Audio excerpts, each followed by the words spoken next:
Hey, are you looking to add a cash drawer to your point of sale system? Well, there are a couple things you need to know before you get started. Let's get into it.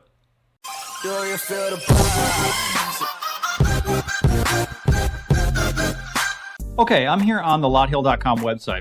There are a couple different scenarios for cash drawers. So I'm going to scroll down here and go to our cash drawers page. Okay, so there are three types of drawers that we have. We have the heavy duty, we have the standard 16-inch cash drawer. This is automatic. Both of these are automatic. They will open when the computer tells them to. And then there's the manual cash drawer. The manual cash drawer has the ability to simply push on the lock, and that will open the drawer as long as the lock isn't, you guessed it, locked. So the other option we have is these two. They are automatic drawers, and typically they will connect to the back of a receipt printer using a standard cash drawer cable. The cable is not a phone cable. Keep that in mind. It is specifically wired for a cash drawer.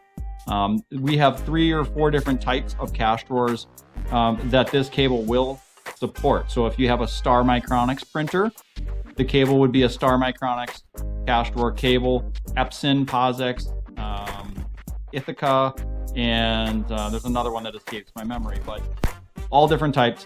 So you need to make sure you choose the correct one. When you buy a cash drawer from us, we include that cable, so there's no guesswork. We just need to know what type of printer or what type of device you're connecting that cash drawer to. The other option is the USB adapter.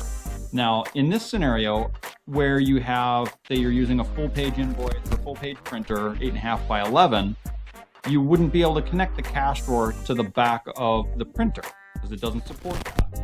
You would go ahead and grab one of these USB adapters. This would connect to the computer via USB, and then the drawer would connect to this.